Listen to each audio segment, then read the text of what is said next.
Hi everyone. So today what I want to do is go over chapter 2, but chapter 2 actually consists of 3 chapters that were in the old textbook pageant. So it's going to take a little time to get through there and we might have to put the brakes on a little bit. But anyway, this goes from 1607 to 1754, so this is also period 2. In this, what we're going to be discussing are the original 13 colonies, how they were settled, and then what life was like during the 17th and 18th century in British colonial America. So let's get going. Okay, so if you look at British colonial North America, the British established themselves actually up into Canada all the way down to the northern border of what is today Florida, right? They made these claims there because of early explorations by John Cabot in the 1600s, right? People started to come only after the Protestant Reformation that had happened in Europe, first with Martin Luther, and then the Protestant Reformation that happened in England under Henry VIII. So they had all of these events taking place in England that kind of prevented them from coming. One of them, too, was conflict with Spain, and this conflict was due to religion as well. Spain had really dominated over here in the Americas. They were taking all this gold back to the continent of Europe.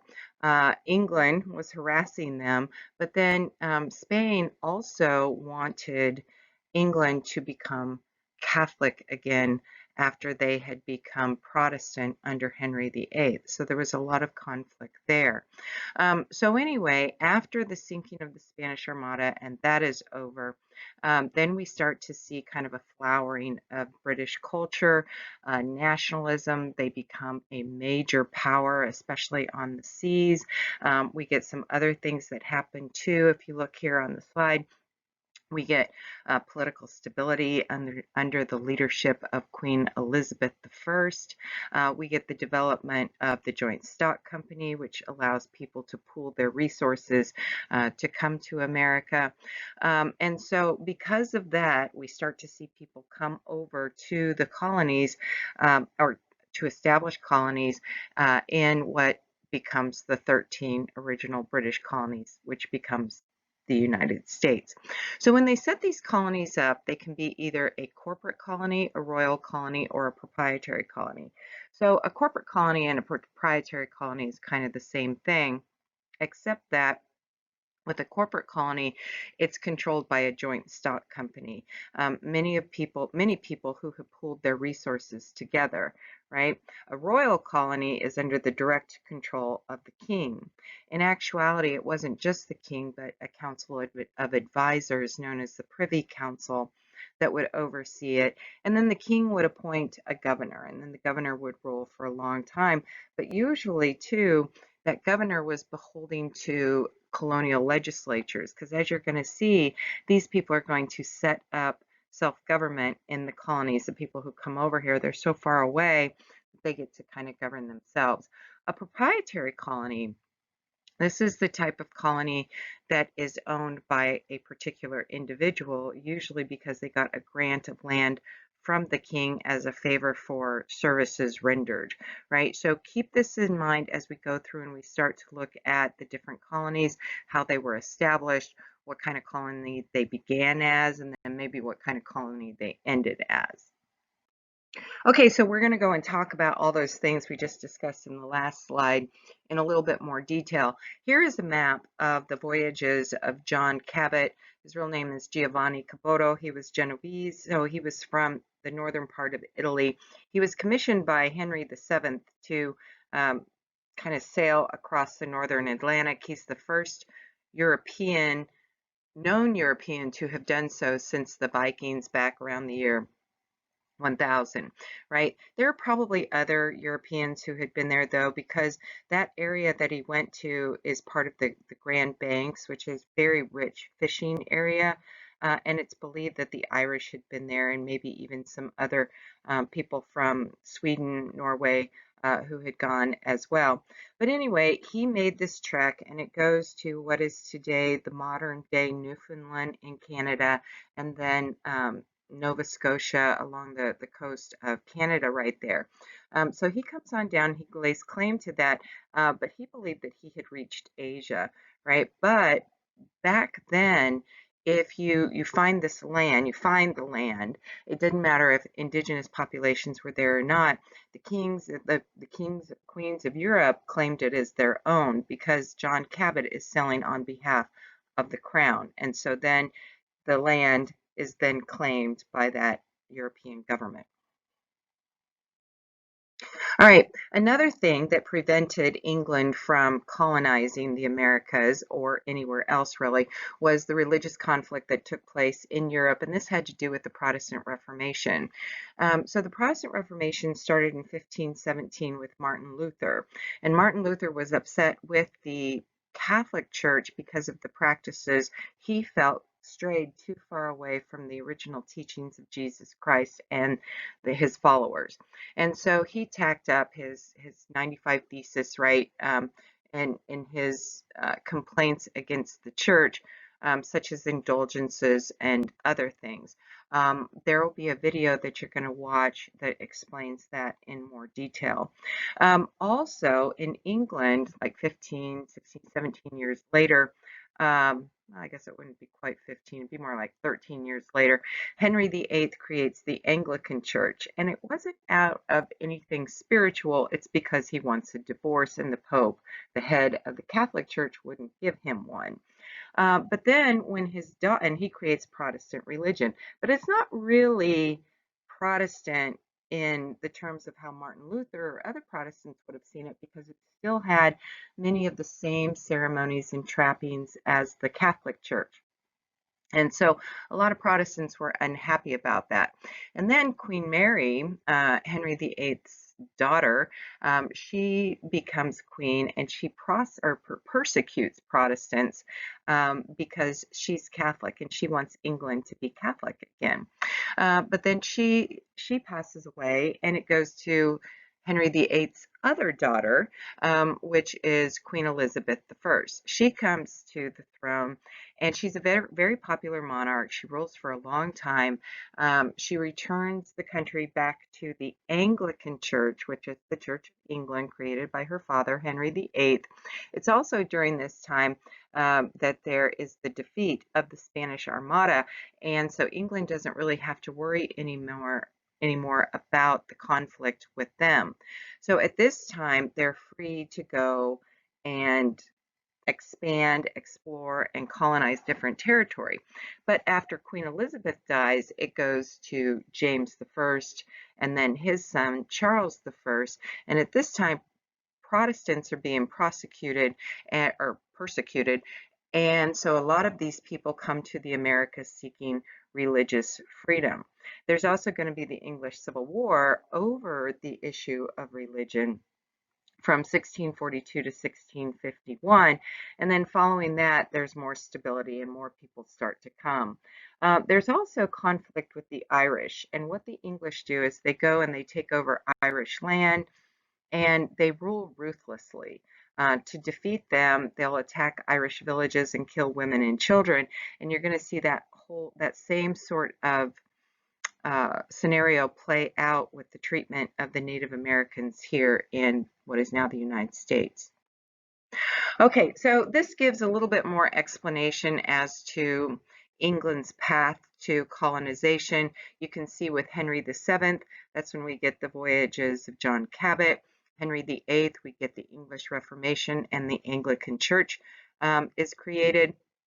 Actually, after Henry dies, it goes to his only son, Edward VI, who is a very strong Protestant. And so there's Protestant tendencies at that time, but some Catholics are still very unhappy. Then it goes to his daughter, Mary, and she persecutes Protestants because she's Catholic, and her father is actually the King of Spain. And then, or I'm sorry, her uncle is the King of Spain. And then it goes to Elizabeth I. Her father was Henry VIII, right? Then it goes to Elizabeth. So she makes a complete break with the Catholic Church. She harasses the Spanish as she has her sea dogs go and steal gold and silver from their ships while they're on sea. So basically, she encourages them to be pirates. Um, and then there's the defeat of the Spanish Armada. After that, it goes to the Stuarts, and this was a line from Scotland because Elizabeth had no children. She was known as the Virgin Queen. So then it goes over to James I. Separatists were persecuted, but at this time Plymouth is established. Actually, Jamestown is established as well. It just says here Virginia. And then Charles I, he is killed in the English Civil War, but after him, it goes to his son, Charles II. This is the Restoration.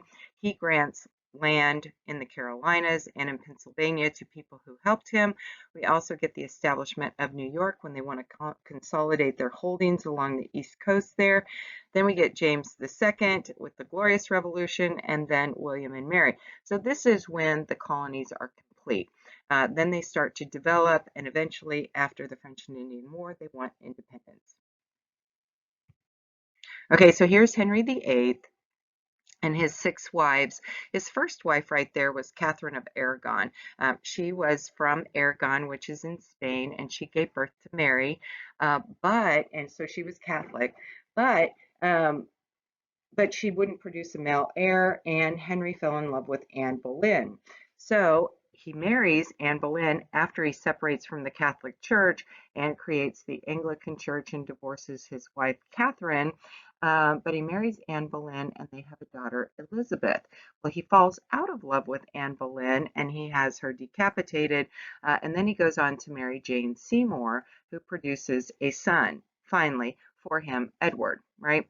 Jane Seymour dies, though, and then he goes on to marry 3 other women who don't produce any children. So let's look at this lineage again, and then we'll get beyond this. Okay, so you can see right here, this is Henry VIII, right?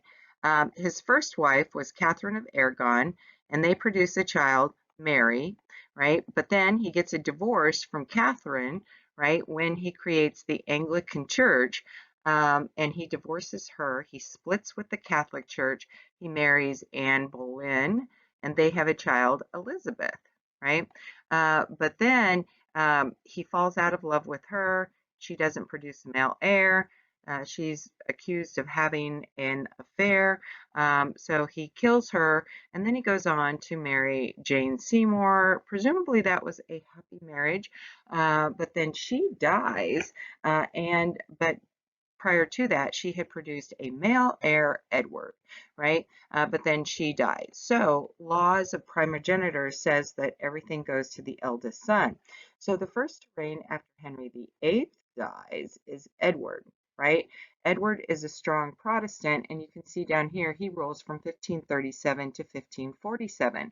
When he dies, then it goes up here to Mary. So Mary rules.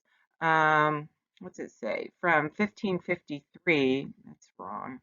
40, oh, yeah, because he died in 1553. Edward did.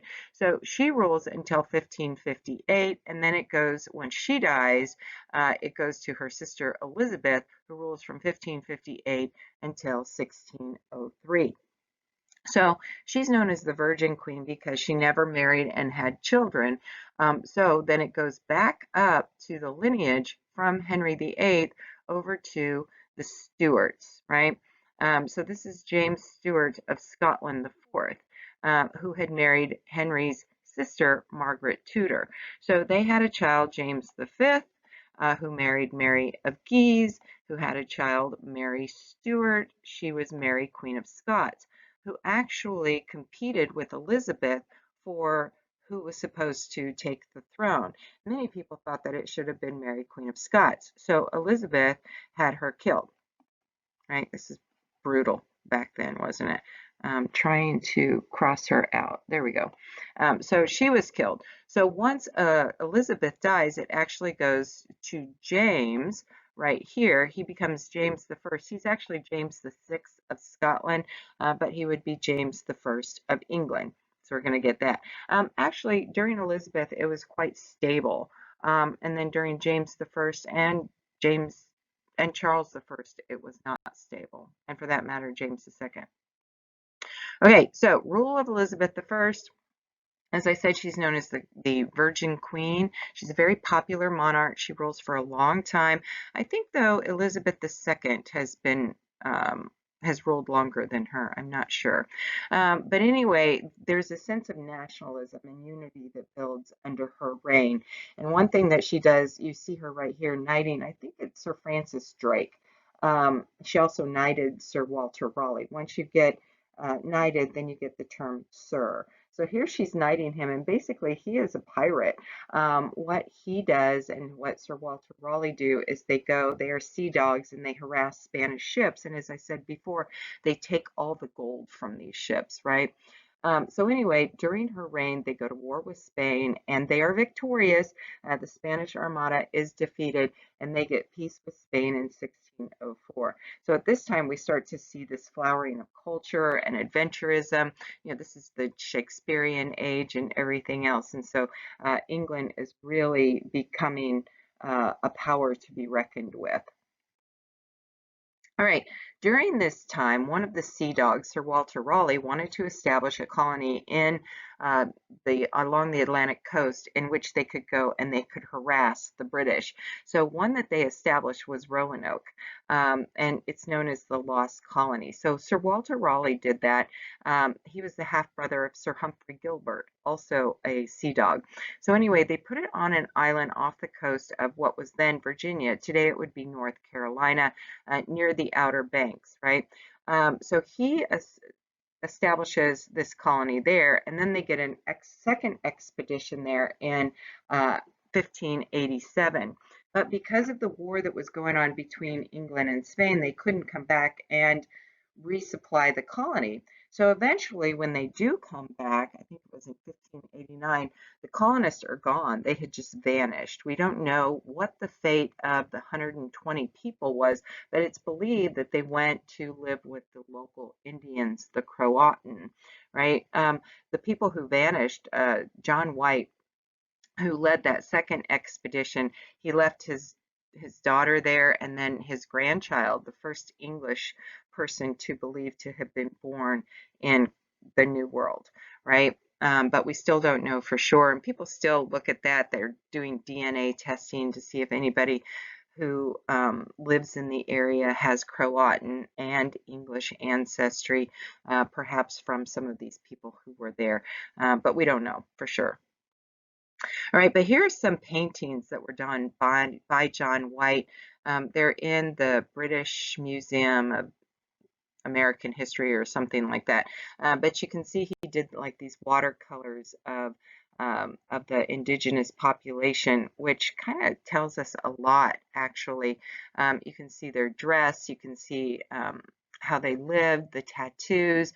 If you look at the image in the top right, you can see the longhouses and how they secured them within a circular fortress, which the circular fortress would have that opening there at the bottom that they would barricade at night, and they were built out of big tree trunks that they would put in there, right, to secure the fort and keep them safe from predators or from enemies. Okay, so a little bit more explanation that allowed England to colonize. This image right here shows the sinking of the Spanish Armada.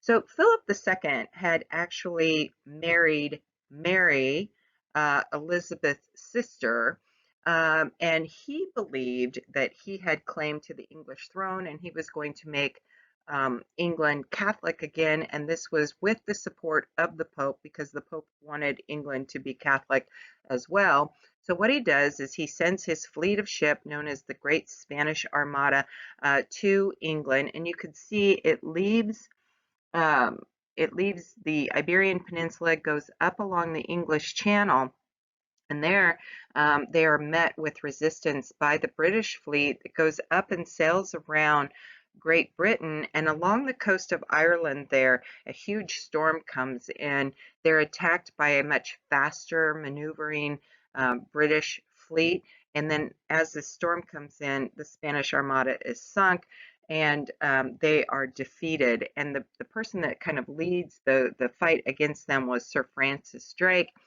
He returns victorious, but Spain is forced then to sue for peace with England, and then we have more stability in England at that time. Okay, so England on the eve of the empire, if you look at what's going on in England at that time, there's peace, and they become a major European naval power, and their population starts to grow rapidly. Part of the reason for that is throughout Europe, they're getting all these new food supplies from the Americas, right? They've gotten now, they start to grow corn and potatoes and tomatoes and other things, all these plants from the New World. And so their population is growing. And with that population, it had been for centuries that through this feudal system that people were, the peasants were forced to be on the land of a feudal king or a nobleman and grow crops for them. Well, now they are being moved off of that land, and they're relatively homeless, right? They go to the cities. And the reason for that is because there's this transition to grazing sheep, because now we get the whole woolen industry. And so more and more people are thinking, well, we can make more money from wool and cloth than we can from growing crops. So people are kicked off of the land. There's also laws of primogeniture. So if you're a nobleman, you're required to give your entire estate to the eldest heir, male heir. Everybody else is, without the land. So a lot of these lesser nobles are looking to get land elsewhere, and they start to eye the Americas, right? We also get the development of joint stock companies where people pool their resources in an effort to finance these adventures where they think that they can go as a company and take hold in some land and produce some sort of product that they can sell and make a profit off of, right? So you're going to get the Virginia Company, also known as the London Company. There's going to be all these other companies, the Massachusetts Company, that are going to be formed as people pool their resources to try to make a profit. And then you get people writing all this propaganda talking about how wonderful it is, and there's all this land in abundance. Some of these people, they'd never even been there. Richard Hakluyt is one, and Sir Thomas More is another. So people start to read that, and they start to imagine that they can have a better life in America. They don't know how harsh it is, though. Okay, so here's a chart that kind of outlines how the colonies were settled. Virginia is going to be the first, and then you go on and look at the dates here. I'm not sure why New Hampshire is second, but because it was late in the game. It was part of Massachusetts Bay and Plymouth and that sort of thing, but it didn't become official. It was like a fishing village initially. So you're going to see all the establishment. The last to come in is going to be Georgia. So what we're going to do is we're going to kind of go through all of this. Right, so let's look at Jamestown. This was the first in 1607. It's the first permanent British colony in North America. The first permanent European colony was going to be St. Augustine in Florida, and that was established by the Spanish, right? And then there was an attempt by the British at Roanoke, but Jamestown is the first permanent one. Okay, so this was established by one of those joint stock companies. It's the Virginia Company, which was also known as the London Company. Now, you couldn't just go and establish yourself on land. You had to get the blessing of the king, and to do that, that's a charter. So it's basically a contract that allows you to do that. So they come in and they land in North Carolina, or actually they land in Virginia, but they claim the land from present-day North Carolina all the way up to New York City, right? So these adventurers that come with the Virginia Company are men who are gentlemen. They are, gentry. They're coming to look for gold. They're not really farmers, and they're not very well suited for trying to fend for themselves in a very harsh environment. So they come on these three ships, the Susan Constant, the Godspeed, and the Discovery. They leave England in December of 1606, and they come to America during the winter. Doesn't make any sense to me. So they come, they land in 1607, and there are 104 passengers on board, and it's going to be very trying, as you're going to see.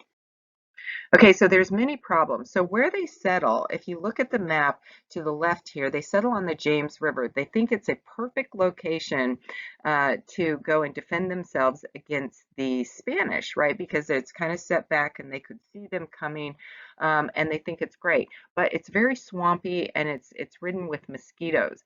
It's also got this brackish water. You can see that that water there is kind of a mixture between seawater um, and fresh water.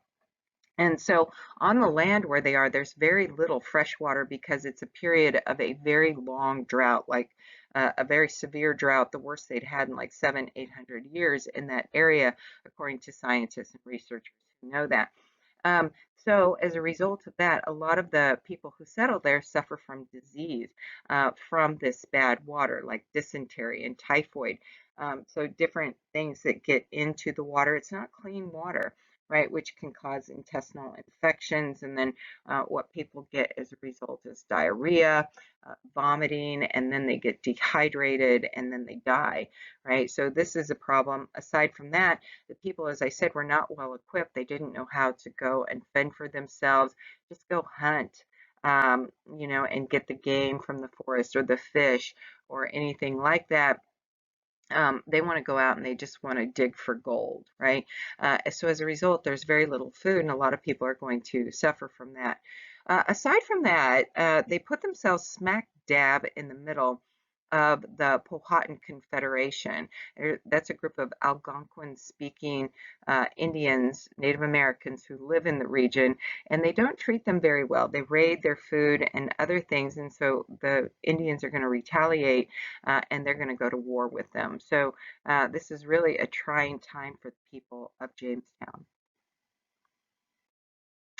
Okay, so one of the people who helps to um, strengthen the fort is John Smith.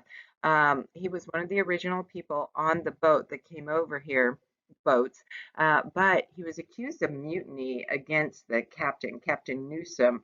Maybe he didn't like the way he was doing it.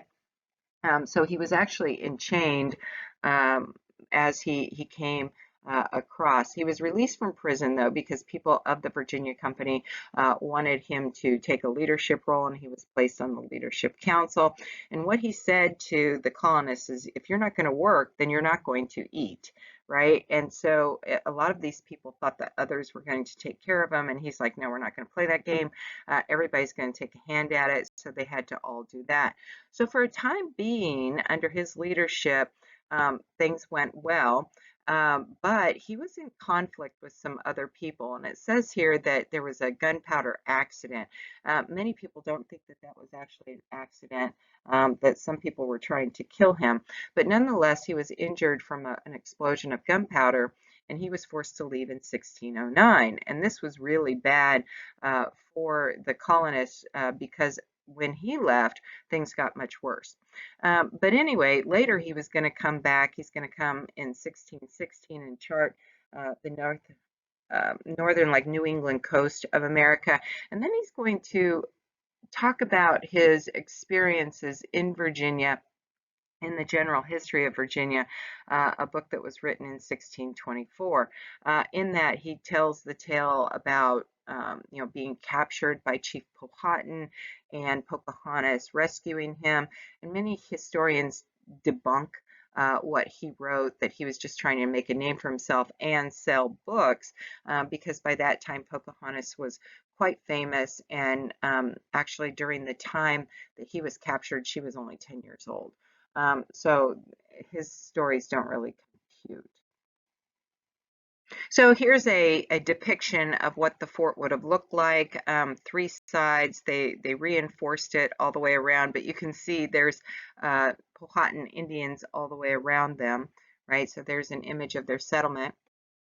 This is a computer-generated image of the settlement, and you can go visit it today. It's being excavated still by a group of people, historians, who go in there and are looking for any artifacts or anything they can find that could extrapolate more from the events that took place at Jamestown, you're going to see they're still finding remains and that tell the story of events that took place there.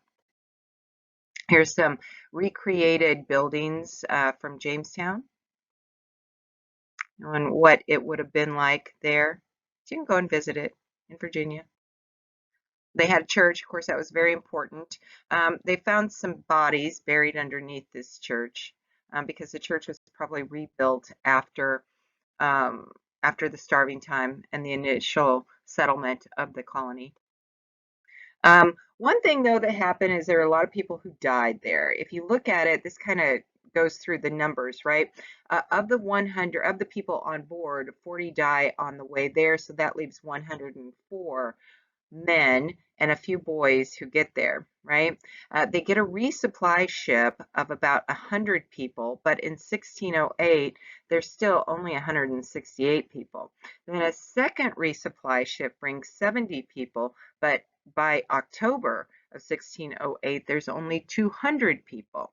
There's a third resupply ship that comes in, 6 ships. They bring 250 people. But out of all of those, 381 people survive in August of 1609. Then we get a really bad winter. The Native Americans lay siege to Jamestown, and this is known as the starving time. This is the winter of 1609, 1610. There are only, of all those people that had gone there, only between 60 to 90 people by May of 1610. So between 1610 and 1624, there are about 8,500 people who have immigrated there, but in 1624, the population is only somewhere between 1,300 to 2,000 people. So about of the 8,500 people who went there, close to about 6,000 people died. The life expectancy was only 40 years. Initially, it was all men, but after a few years, women start to come, families start to come, but the death of children before the age of 5 was 80%. So very few people survived. Right, so a little bit more about this starving time. As I said, the Native Americans laid siege to the settlement, right? This was the winter of 1609, and as a result, about 3/4 of the population died that winter, right? This was the beginning of what was known as the first Anglo meaning English, the Anglo-Powhatan War of 1609 to 1614.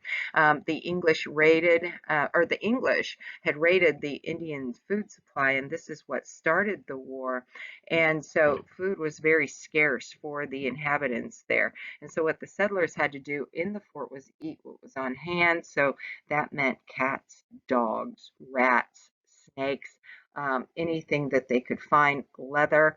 As a matter of fact, they even resorted to cannibalism or digging up graves and eating people who had died. We do have evidence of this. As I said, they've been doing excavation of the site, and in 2013, they found the remains of a butchered teenage girl that they call Jane, who that's evidence they believe of a person who had been cannibalized, right? But anyway, there's also, besides that evidence, there's also evidence of written account. George Percy, who was the colonial leader at the time, he writes that people were in fact eaten, that others had resorted to cannibalism. One man even killed his wife to eat her, and he was burnt alive.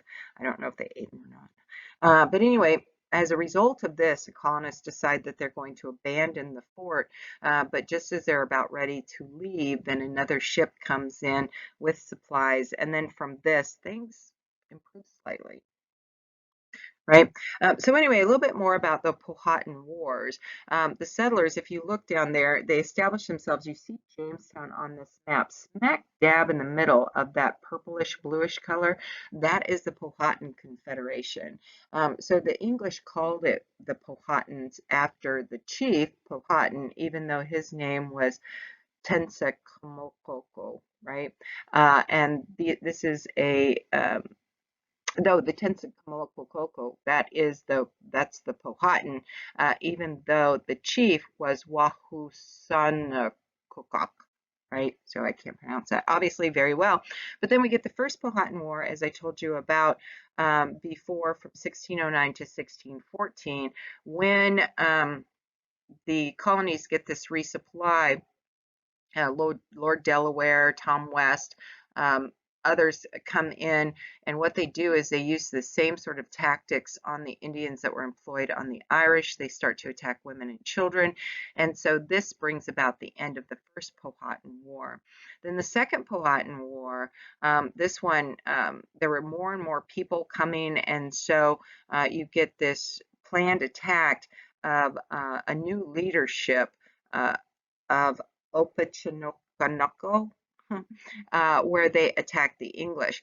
There is some peace that takes place, though, that had taken place um, when Pocahontas married John Rolfe, who I'm going to talk about in a minute. But in this war, John Rolfe was killed by these brutal attacks. Eventually, the English mount a counterattack, and then that kind of ends conflict with the Native Americans in this part of Virginia after the end of the Second Powhatan War. All right, so what saves the colonists is actually tobacco. Now, tobacco had been grown and it had been used by the Native Americans, but there was a strain that it didn't really take hold in Europe, right? It wasn't a good strain, and King James didn't even like it. He thought that the substance polluted a man's inner parts with unctuous and oily kind of soot, which of course we know to be true today. But then a man by the name of John Rolfe comes into the colonies. He's bringing with him a strain that he had cross-pollinated, or he snuck out of Orinoco. This is an area in South America along the Orinoco River. It was a sweeter strain of tobacco that more people liked, and he starts to plant it in the colonies. Um, and so he does that. He also marries Pocahontas. She becomes a Christian. She takes the name of Rebecca. You can see an image of her here to the left. She becomes quite famous because she's like this Indian princess to the English, right? And she was the daughter of Chief Powhatan. But anyway, this brings about a temporary peace. Uh, John Rolfe and Rebecca have a child. From all accounts, they have a happy marriage. They go to London. She becomes famous there, but then she gets sick, probably of pneumonia, and then she dies. John Rolfe comes back to America, but then he is killed in the Powhatan raid, in a Powhatan raid in 1622. But then tobacco, though, had been implanted in Virginia as a staple crop, and a lot of people then start to grow it throughout, and more people come. The spread of tobacco aids in ensuring the success of Jamestown. Okay, so as I said, tobacco cultivation really starts to flourish. It plays this vital role in establishing this economic footing for Jamestown, and people start to cultivate it, right? Many people do that. The Virginia Company then starts to grant land to people. Initially, you get 100 acres to farmers, but later that was reduced to 50 acres, right? You also, if you were just a tradesman and not a farmer, then you could get 4 acres and your house. You would have that. Then they expanded this and they allowed the headright system. So if you brought people over, then you could get another 50 acres. And if you were an indentured servant, you were promised 50 acres after your indentured servitude ended. So this was a way of the Virginia Company, who still managed Jamestown and the territory around it, to try to get more settlers to the region. The only thing is, with tobacco, it really ruined the soil. It depleted it very rapidly, so people had to keep going further west, right? So this creates a pattern of westward migration, right? But it also, what it did by having the wealth of these people come from growing a staple crop, kind of establishes Virginia as a plantation economy, right, as an agrarian society. And so it also increased the need for cheap labor. So there are a lot of things at hand with this settlement that kind of sets the stage for things to come. All right, so you can see here how important the production of tobacco became to the settlers of Virginia. So initially, look at this, 1618, 20,000 pounds of tobacco, 1622, 60 pounds, 1627, half a million pounds, and then 1.5 million by 1629. So they're producing a significant amount of tobacco. But we know with the laws of supply and demand, when the supply is low and the demand is high, the price is high. But when the supply is large, the demand is lessened, the price goes down. So this is going to be very problematic for the people in Virginia because it costs too much money or more money to produce the tobacco than what they're getting. You can see here by 65, they are no longer really making a profit. They're not barely even breaking even. And so a lot of these people are going to be in debt by the time of the American Revolution. All right, so we go to 1619. This is a very pivotal year in the Chesapeake for two distinct regions, and you need to remember both. Right? One of them is the creation of the Virginia House of Burgesses. This is the first representative assembly in America, right? So this was created by the Virginia Company to try to get more people to come to the colony. They really wanted it to be successful, and they felt that if they did that, then more people would come. So they wanted to ensure that they had the same rights as British citizens under the English laws, right? And so here to establish one equal and uniform government for all of Virginia, to provide just laws for happy guiding and governing of the people there. So they try to get more and more to get there. They do establish this government, and this is where the first meetings took place. This was a church in Jamestown in 1619, and their first order of business was to establish the price of tobacco. It's interesting, though, when they would establish this price, British merchants wanted to respond by increasing their price on goods too. So this really became problematic for the colonists. Right. Another very historic event that took place in 1619 was that the first slaves were brought to Virginia. They came on a Portuguese trading ship. They had actually been stolen from another trader and slaver. So they come in 1619. There were about 20 of them. It's debated by many historians as to what their status was initially. Most historians believe that they were treated as indentured servants and released afterwards. They were purchased for some food and supplies, and a couple of those people went on to get their freedom, and their children were born free and went on to acquire land. So that is why some historians believe they were treated as indentured servants. We don't know about the others, so perhaps it wasn't uniform treatment throughout for all of them, right? So it started that way, but over time, as the need for cheaper labor continued, what's going to happen is laws are going to be put on the books, and this is Virginia's slave legislation, to make it to where if you were born African or you were born to a slave, that would mean that you were a slave for life as well. So these laws over time just worsened. And the situation or the institution of slavery solidified, and it marks the beginning of 246 years of slavery in the United States. So what's going to happen as the Atlantic slave trade expands is that about 12 million people are going to be extracted from Africa and brought to the Americas. Most of those go to the Caribbean and to South America. About 400,000 of them come here to what is now the United States, but those numbers were going to grow because there's going to be natural population growth that takes place here in the colonies. All right.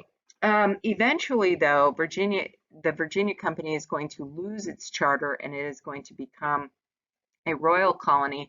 This happens in 1624 because the Virginia Company is basically bankrupt. They're in deep debt. And this war had been raging with the Powhatan Indians. King James I also is in debt. He lives this very lavish lifestyle, and so he keeps taxing the people. And this is becoming, there's a lot of conflict between James I and Parliament over this. So there's a lot going on. So once they lose their charter, they become a royal colony, and a governor is appointed to Virginia, and governors are going to continue to be appointed to Virginia up until the Revolutionary War. The main group, though, that oversees the governance of these royal colonies is the Privy Council, and this is a group of advisors to the king, right? But it's interesting, even though the House of Burgesses was created under the Virginia Company, that continues, and the governor of the royal colony states have to abide by what the Virginia House of Burgesses wants. Um, but anyway, that the House of Burgesses is also controlled by these elite farmers, right? These powerful families who have a lot of land, who are very wealthy, who own these big plantations in Virginia. Um, the most powerful group is the First Families of Virginia, or the FFVs, right? And they kind of functioned as a House of Lords. But initially, there's a lot of turnover because so many people are dying in Virginia. So anyway, after it becomes a royal colony, the capital remains at Jamestown until 1699, and then it's moved to Williamsburg. And then that's going to be the capital until after the American Revolution. So I've decided this is far enough for now. So we're going to end this and make this part one. This will be part two, starting with Plymouth.